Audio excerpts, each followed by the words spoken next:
E aí eu me lembrei daquele caso, claro, não vamos falar o nome da pessoa, mas era um homem, um participante, que era muito tímido.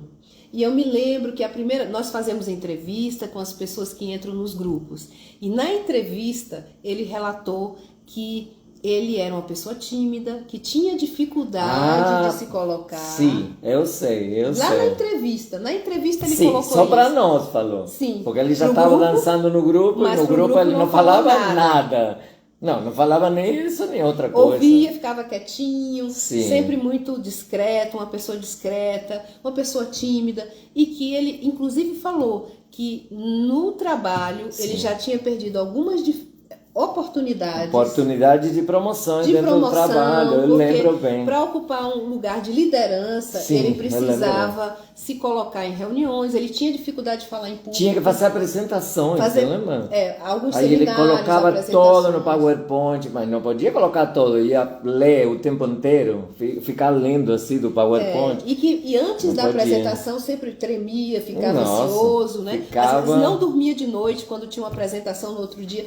Enfim, uma pessoa que tinha realmente uma grande dificuldade de expressão verbal. De expressão verbal, de se colocar. Ele dançava, sim, ele dançava, então não tinha maior dificuldade com o gesto, com o movimento, corpo, não. Mas a fala ele tinha bastante dificuldade. E o mais importante, que era a grande queixa dele, ele já tinha perdido oportunidades profissionais concretas por causa disso, sim, né? Por causa disso. E com o passar do tempo, ele começou porque é um processo e ele começou a falar no grupo. Assim, ele não falava, só ouvia.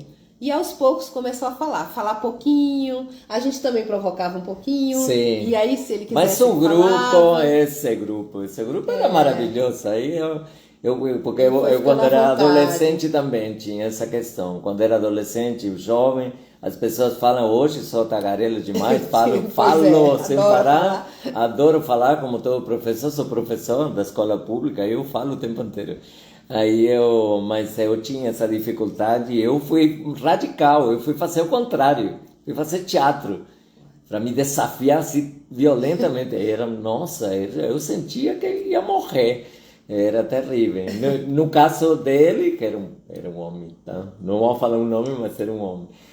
No caso dele, foi naquele grupo maravilhoso. Ele começou a falar e as pessoas começaram a gostar da fala dele. Então, quando ele sentiu que o que ele falava interessava e as pessoas ouviam... Não, a escuta é amorosa. A escuta em grupos de biodança é muito amorosa. Então, aí, claro... viabiliza muito, facilita muito. E aí ele foi falando cada vez mais. Eu nunca vou esquecer um relato que ele um dia deu pra gente, no grupo, aliás, sim. Não só pra gente, pra todo o grupo. Falou do trabalho. Que ele estava no trabalho conseguindo a falar mais nas reuniões, que tinha feito uma apresentação no dia anterior e que tinha ido muito mais tranquilo, tinha conseguido dormir de noite antes da apresentação, na noite antes da apresentação. Coisa que não conseguia. Então ele compartilhou isso com a gente, falando como ele estava contente, né? Sim. Com aquela conquista dele, que era sim. Dele, sem dúvida. Com certeza. Eu lembro que ele falava que as mãos ficavam geladas. Sim, suava nas mãos. E sentava na roda, finalmente, depois se acabou saindo do grupo por outros motivos. Acho que foi morar em outra cidade. Foi. Não sei se ele voltou aqui para Brasília, mas aí ele sentava na roda e dava as mãos porque é muito comum, acontece muito. Ele sentava na roda, no chão, e ele dava as mãos para os colegas que estavam em volta, do lado dele, para ele provar que ele não tinha mais as mãos geladas. Disse que as mãos ficavam congeladas assim, 2 dias. Inclusive depois da tortura também. Que era a fala...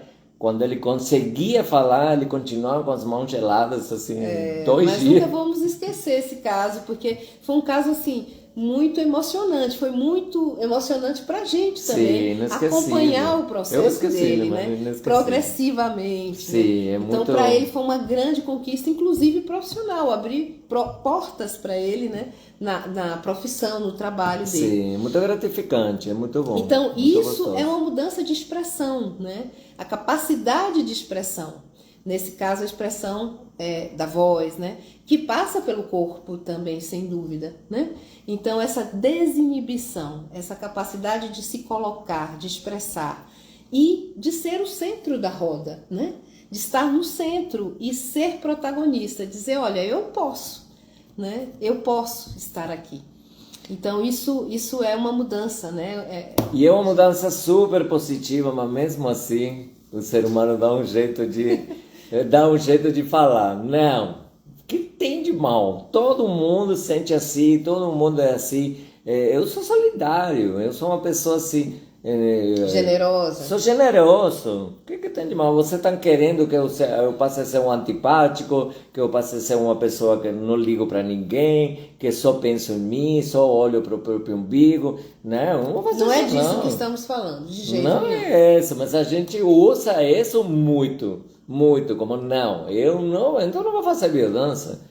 Biodança é o resto que se exploda. Não, eu sou uma pessoa muito gentil, generosa, eu gosto dos outros, eu gosto de agradar, o que tem de ruim? Eu quero agradar as pessoas, Mas tem uma medida. Sou gente boa. Mas tem uma medida. Com certeza, como todo tem que ter um equilíbrio. Quando eu não penso em mim, nem sinto mais, imagina, nem sinto o que eu quero para a minha vida. Eu uma vez teve um grupo de uma colega aqui em Brasília, teve uma mulher que acho que foi 2, 3 vezes, mas a primeira vez que ela voltou, na segunda semana que ela participou do grupo, ela falou, o participar desse grupo na biodança a semana passada foi muito bom. Eu estava me esquecendo de mim, mas estava me esquecendo. Não seja fantástico como ela conseguiu resumir o sentimento. Lembrar de si mesmo, né? Não estava lembrando mais de mim. Como é precioso isso. Como é precioso, porque, claro, é isso que acontece. Sim. E onde que eu fiquei? Sim. Quando eu tinha esperanças, ilusões, fantasias, desejos, sonhos de realização, sempre ligados ao que eu queria. E depois a vida foi me levando a uma roda viva, né? A uma roda viva, uma rotina onde eu não decidi mais nada e cada vez decido menos e bom, tá assim, é assim para todo mundo. Não é assim para todo mundo. Vamos parar a bola, vamos ver o que você quer,